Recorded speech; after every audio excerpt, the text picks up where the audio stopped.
안녕하세요. 반갑습니다. 허브경제TV의 한상욱입니다. 금일 같이 한번 살펴볼 종목은 제넨바이오고요. 종목 코드 번호 072520입니다. 이 제넨바이오 영상 상당히 꾸준하게 올려드리고 있습니다. 채널 구독과 좋아요 한번 해주시면 지속적으로 받아보실 수 있습니다. 제가 금요일날 장 마감하고 미팅이 조금 있어가지고 오늘 영상을 못 올려드린 종목군들이 좀 있었어요. 근데 그 종목군들 중에서 그래도 이슈가 좀 나와준 종목군들 그래도 월요일날 장 시작하기 전에 한번 좀 브리핑 해드리기 위해서 오늘 좀 늦게라도 좀 촬영을 하게 됐고요. 구독하시는 분들 도움 되실 거면 언제나 구독과 좋아요 한 번씩 해주시고 저희 홈페이지 한 번씩 놀러 와주시면 저는 그걸로 충분합니다, 여러분. 자, 보도록 하겠습니다. 일단 제넨바이오가 5시쯤에요. 네, 5시쯤에 이 유상증자, 무상증자 관련된 이슈가 좀 나와줬습니다. 근데 이제 유상증자 같은 경우에는 3자 배정이 아니라 주주 배정으로 나와줬죠. 그래서 이제 뭐 유상증자 관련돼서 제가 말씀을 드리자면요. 악재가 맞아요. 유상증자는. 네. 악재가 맞습니다. 이 이제 주주 배정 유증을 악재라고 생각 안 하신 분들은 잘못됐습니다. 하지만 어떻게 쓰이는지에 대해서도 제가 이제 한번 브리핑을 해드릴 거고요. 이 유상증자 악재에 대해서 계속해서 언급을 하시는 분들이 좀 있으시더라고요. 근데 항상 사람들이 되게 웃긴 게 악재를 보는 사람은 악재만 보고요. 호재만 보는 사람들은 호재만 봅니다. 근데 그게 되게 잘못된 행동이거든요. 악재가 나와줬으면 악재도 보고 호재가 나와줬으면 호재도 보는 게 맞아요. 호재 못 나왔어요. 무상증자 나와줬잖아요. 무증 배정수 0.5 엄청 높게 주는 겁니다, 이거. 엄청 높게 주는 거예요. 막 0.1, 0.2 이렇게 주는 게 아니라 0.5를 주는 거예요. 네. 자, 그렇게 되면 호재와 악재가 공존해버리는 상황이 와버린 겁니다. 재밌죠? 네, 이런 경우가 상당히 지금 되게 흥미진진하게 흘러가고 있다라고 보시면 될 것 같아요. 저는 개인적으로 지금 이 공시를 보면서 상당히 흥미진진하다라고 느껴지고 있어요. 그러면 이 악재라고 불려지는 이 유상증자가 어떻게 사용이 되는지 한번 좀 보도록 하겠습니다. 이 제넨 코어 센터 시설에 이제 제넨 코어 센터 관련돼 가지고 오전 중에 나와줬어요. 금요일 오전 중에 뭐 개소를 하겠다라는 식으로 나와줬는데 사실 이거 뉴스 봤을 때 제가 어떤 생각을 했었냐면 제넨바이오가 돈이 어디 있어서? 얘네가 돈이 어디 있어서 이걸? 라고 생각을 했는데 유중이 나오네요. 그렇기 때문에 유중 금액이 제넨코어 센터 시설에 289억, 영장료 비임상 시설 건설과 장비 구입에 써지는 겁니다. 결국 이 제넨코어 센터 자체가 만들어져야지 제대로 된 이 임상이 좀 진행이 될 수 있잖아요. 그런 부분을 준비하는 겁니다, 여러분. 준비하는 거예요. 임상이 무조건 나와줄 수 있을 거라는 확신이 있어가지고 하는 게 아니라요. 임상 진행을 할 준비를 하는 거예요. 어떤 사업을 진행하든 우리는 준비를 하잖아요. 그쵸? 그 경산 매립장, 매입, 대금, 잔금 처리 117억 정도 나와줬는데 이거는 좀 나쁘지 않다라고 봐요. 왜 그러냐면 결국 이 폐기물하고 임상하고 이렇게 같이 하는 회사인데, 그죠? 근데 이 폐기물이라는 키워드가 본인들 먹고 살려고 하는 거예요. 내가 연구 개발해야 되는데 이거 외적으로 수입 수단이 있어야지 직원들 월급도 주고 그러잖아요. 예시를 들어서 제가 이제 허브경제TV를 운영을 하고 있습니다. 허브경제TV가 운영이 되고 있는데 물론 여기 외적으로도 우리가 이제 수입 수단이 있게 되면 만약에 혹여나 허브경제TV가 뭐 잘 안 된다고 해도 외적인 수입 수단에서 허브경제TV를 운영할 수 있을 만한 그런 성장을 위해 투자를 할 수 있으니까 그런 수입 수단이라고 생각을 하시면 될 것 같아요. 나쁘지 않아요.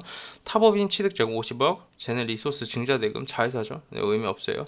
설치료 비임상 시설 증가 장비 구입 38억, 뭐 운영자금이 별로 안 좋은 거고 근데 금액이 적으니까 의미 부여할 수 없고 9억. 결국 우리가 제일 키포인트로 잡아야 되는 게 이 제넨코어 센터 시설하고 경산 매립장 매입대금 잔금처리 117억이거든요. 이 중에서 제일 안 좋은 게 돈 갚는다라는 거예요. 여러분들 두산중공업 아시죠? 두산중공업이 부채 탕감을 위해서 유중 발행을 했는데 그날 아침에 막 리포트 엄청 나왔거든요. 어떤 리포트가 나와줬냐면 그 불확실성 제거라는 이슈가 나와줬어요. 왜냐하면 돈을 갚겠다라는 그 주주배정 유증은요, 원래는 그 정도 금액이 나와주면 점 하한가를 가는 게 맞아요. 근데 두산중공업은 좀 특별한 케이스였잖아요. 이 부채로 인해서 회사 자체가 운영이 안 되는 상황에서 이 부채를 탕감을 하겠다, 그렇게 해서 회사를 살리겠다라는 의지였기 때문에 이 주주배정 유증 자체가 어느 정도 예전에도 가시적인 그런 움직임이 보여줬었습니다. 예? 왜냐하면 이 오너일가 측과 대주주 측의 이 지분이 점점 늘어나기 시작을 했잖아요. 그렇죠? 원래 유상증자 조언의 지분이 늘어난다라는 거는요, 경영권 자체를 강화시키기 위해 가지고 이 지분을 늘리는 경우가 많아요. 오케이? 그렇기 때문에 뭐 그렇게 이해를 해주시면 될 것 같고, 결국 이 돈이 쓰여지는 게 임상 준비를 하기 위해서 쓰여지는 거예요. 그럼 좋다 안 좋다?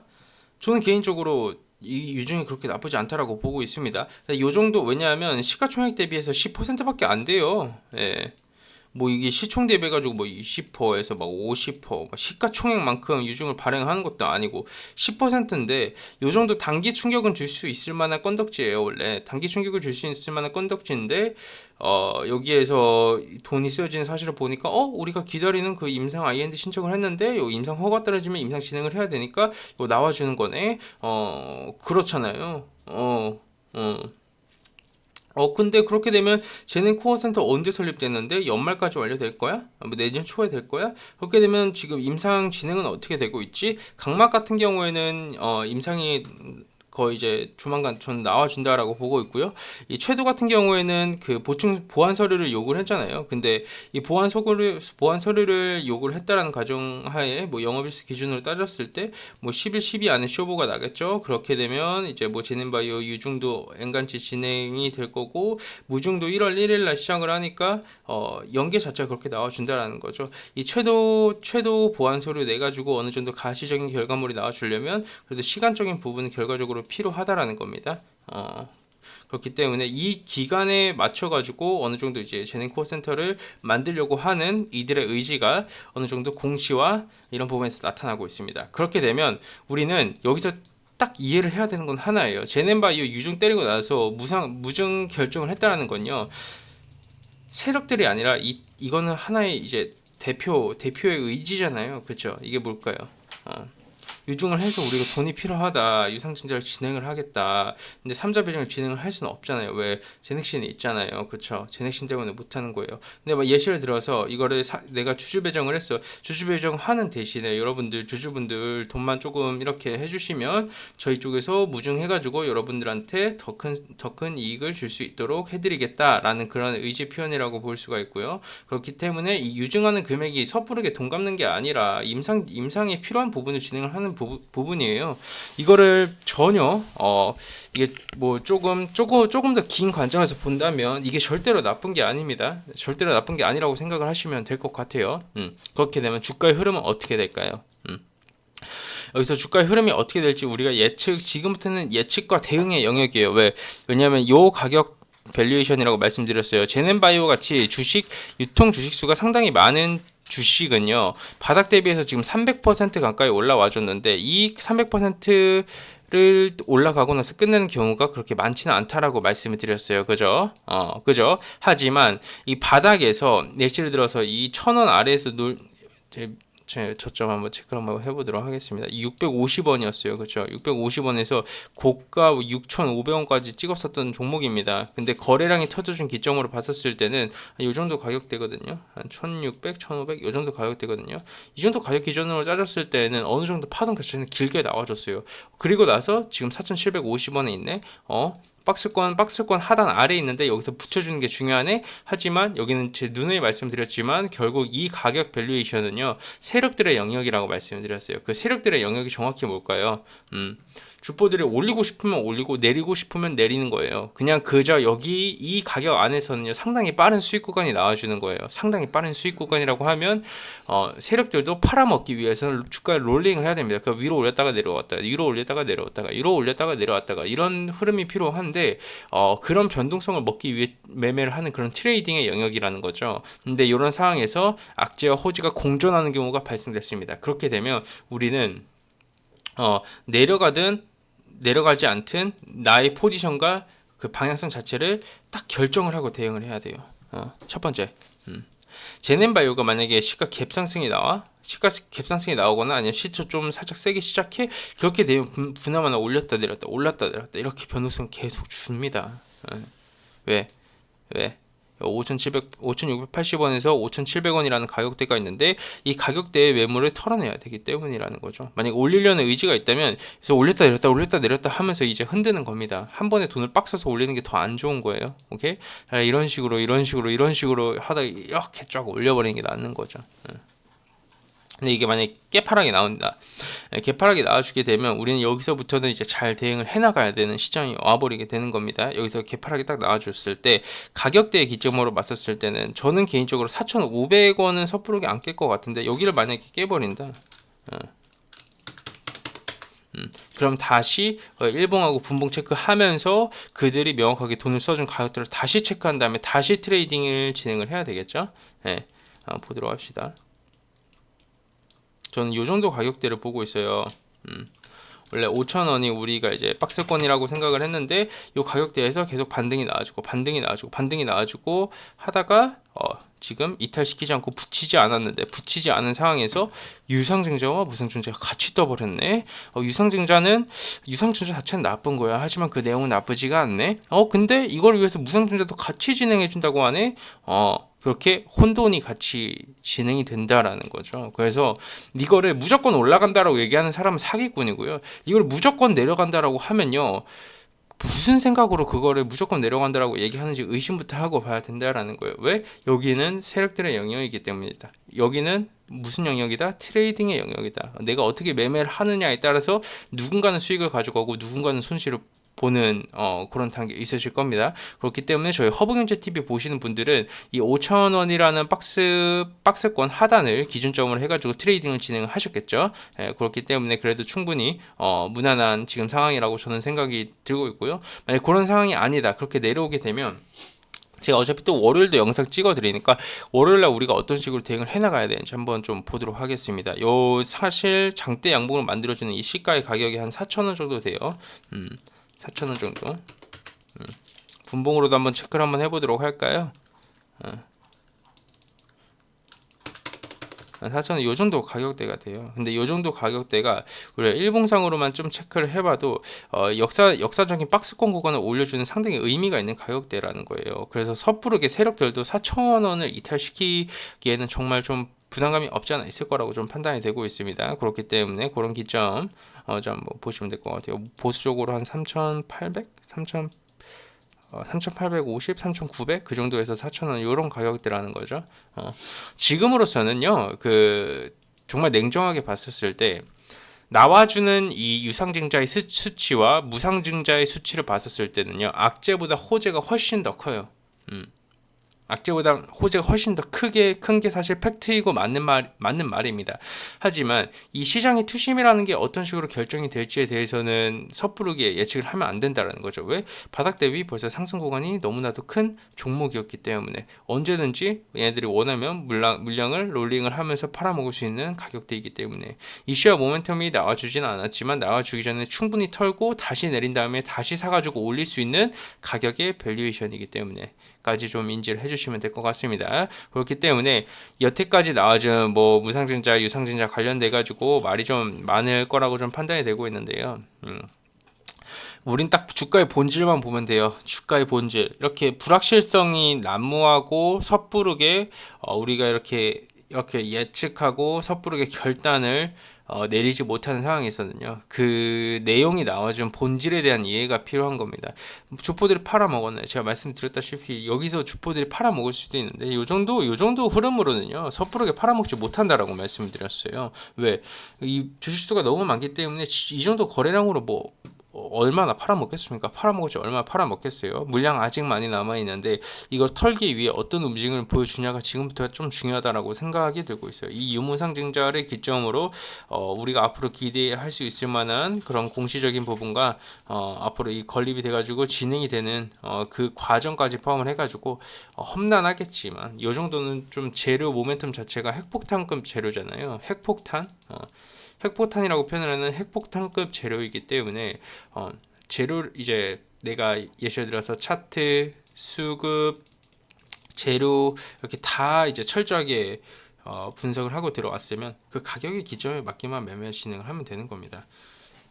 그렇기 때문에 제넨바이오 주주분들 당장 내일 무조건 올라간다 무조건 내려간다 이런 생각은 접어두시는 게 맞고요. 이게 만약에 내려온다 내려오면 내려오는 방향성에 맞게 대응을 해나가면 되는 거고요. 올라간다 올라가면 또 올라가는 방향성에 맞게 대응을 해야 되는 겁니다. 어차피 의미가 있을 만한 이 5,000원이라는 가격 이제 가격 밴드잖아요. 그쵸? 이 5,000원과 한 5,000원과 5,700원 정도가 상당히 의미 있는 가격 밴드인데 아마 유무상증자 이슈가 나와주면서 이 가격 밴드에 어느 정도 변동성을 보여줄 수 있을 거라고 판단이 되고 있어요. 즉 가격의 밸류에이션을 방향성을 바꿔줄 수 있을 만한 그런 이슈라는 거죠. 이게 하방으로 내려올지에 대해서 이게 상방으로 올라가가지고 박스권을 찢어버릴지에 대해서는요 명확하게 말씀드리지만 세력의 영역입니다. 세력의 영역이에요. 네, 그렇기 때문에 저도 가끔씩 좀 심심할 때 이렇게 이슈나 모멘텀이 약 터져주고 그럴 때 네이버 토론방도 좀 한 번씩 보고 그러거든요. 한 번씩 보고 그러는데 거기 보면 되게 질이 안 좋아요. 네, 보면 이슈에 대해서 얘기를 할 때 좋은 걸 보는 사람들은 좋은 것만 얘기하고요. 안 좋은 걸 보는 사람은요, 안 좋은 것만 얘기합니다. 이게 누가 얘기하고 누가 포장을 하느냐에 따라서 사실 많은 부분이 달라지기도 하는데 우리는 냉정하게 악재와 호재가 공존하는 사이에서 그 본질의 내용은 호재다라고 이해를 해주시면 될 것 같고 이 정도 주식을 끌어올릴 수 있을 만한 세력들은 그만큼의 매직 구간이 많기 때문에 주주 매정 유증을 진행을 하게 되면 세력들도 동일하게 참여를 하게 되는 거다 아니다 되는 겁니다. 그리고 대주주의 제넥신이 있잖아요. 그쵸? 그들의 포지션도 중요합니다. 네, 여기까지만 이해를 해주시면 될 것 같습니다. 무증 0.5 때리고 제가 이제 무증을 0.5 정도 때리고 나서 안 올라간 주식을 못 봤거든요.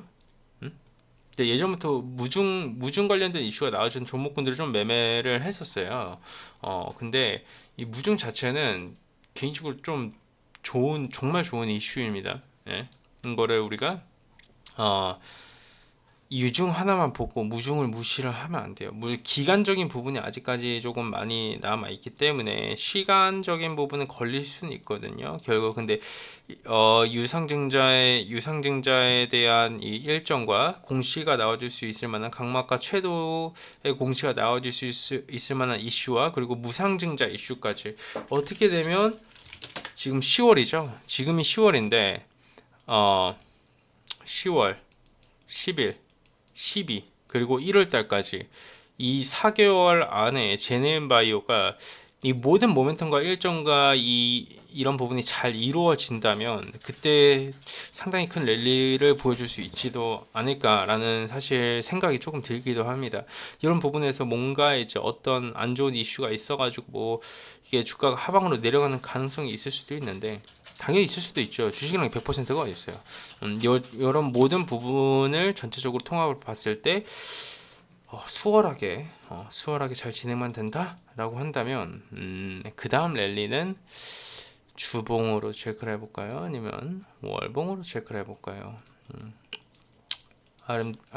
아름다운 결과물을 만들어주지 않을까 라는 말씀을 좀 드리고 싶네요. 예시를 들어서 어떤 주식이든요 조정 없이 올라가는 주식이 어디 있어요, 여러분? 조정 없이 올라가는 주식이 있나요? 저는 아직 조정 없이 올라가는 주식을 잘 못 봤거든요. 예전에 삼성중공업 우 빼고요. 예전에 이제 상한가가 15%로 제한되는 경우를 빼고요. 30% 룰로 바뀌고 나서는 무조건 조정을 주고 가야 되는 거예요. 단기 상승 구간은 이 정도 길이가 크게 나와줬는데 조정 없이 어떻게 올라갑니까? 이슈와 모멘텀이 있잖아요. 그렇죠? 그냥 이슈와 모멘텀을 기다리고 기술적인 분석과 수급 분석을 통해 가지고 타점만 잘 잡아 들어가면 되는 겁니다. 아셨죠? 네, 그래서 주주분들 너무 걱정하지 마시고요. 오늘 제네바이오 영상 여기까지만 하고 마감하도록 하겠습니다. 그리고 잘 아시겠지만 저희 허브경제TV가 리뉴얼 진행을 했어요. 오늘 좀 광고는 사실 좀 안 달아놨는데요. 여러분들께서 이렇게 네이버 들어가시거나 다음 이렇게 들어가시면 저희 허브경제 TV를 보실 수 있어요. 네, 허브경제 TV를 이렇게 볼 수가 있는데 허브경제 TV를 딱 눌러주시면 저희 홈페이지가 이 상단에 나오거든요. 다음에서도 그렇고요.